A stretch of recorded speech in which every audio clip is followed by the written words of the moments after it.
Hello guys, I just wanted to report progress on the debugger.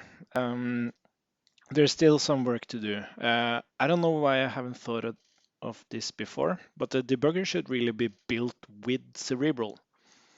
Um, so I'm actually going to do that now because we have to do a little trick to not kill the debugger with the new changes. So let me just go through what I've done here first, and then I can talk a little bit about that. Okay, so the debugger now, I've changed the way the list works. So now we have more like list items here. And like the time between each signal is not part of the signal itself. I also changed the coloring here, so we just have these dots instead, so it doesn't look like a Christmas tree. And I've added the type, the way the signal has been triggered behind it. So it's sync. I also have an indication that the next set of signals are running in parallel. So that is what, I don't know if that's the right word. Like not all of them run in parallel, but they run within the same execution. But anyways, this is how it looks now. And still you double click to go to or remember that specific time. And yeah, I moved the rewrite button up here so that if you want to rewrite from a specific um, time or place in time, you click the button up here. So you see I've cleaned up the toolbar here. No more go to latest. Now it's so easy to scroll and all that stuff that I thought it was better to just clean it up. And then you can click model, which shows using the object inspector.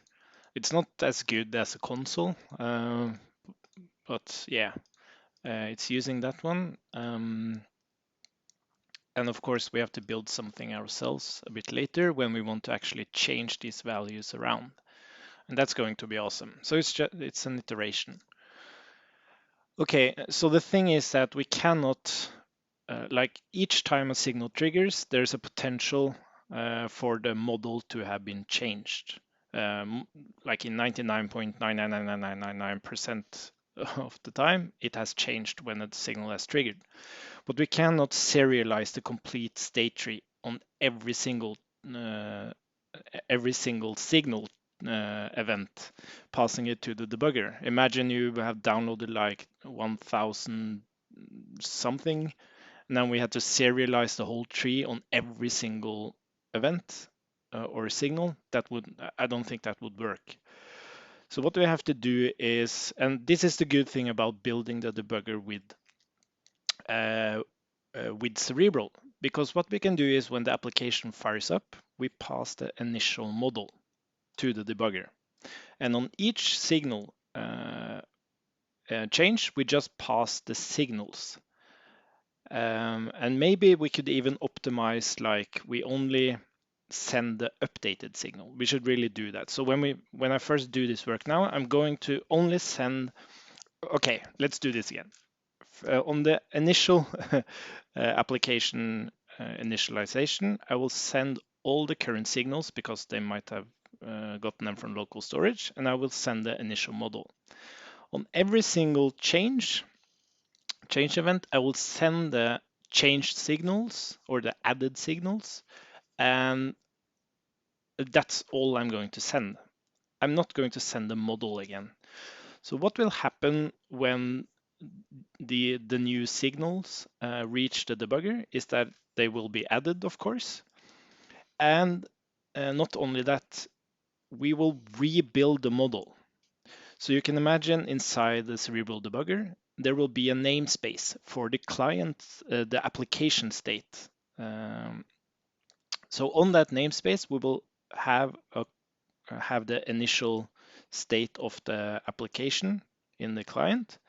And whenever we get a new signal, we will run through all the signals and update that namespace inside the state store of the debugger. So that means that every time there's a signal sent to the debugger, that application state will actually be rebuilt. Or maybe we could actually run that mutation as well. Yeah, we can actually do that. So this is actually kind of cool. So what we'll do is actually send the initial model and the initial signals, because those signals will have already changed the model layer. Yeah, that's really cool.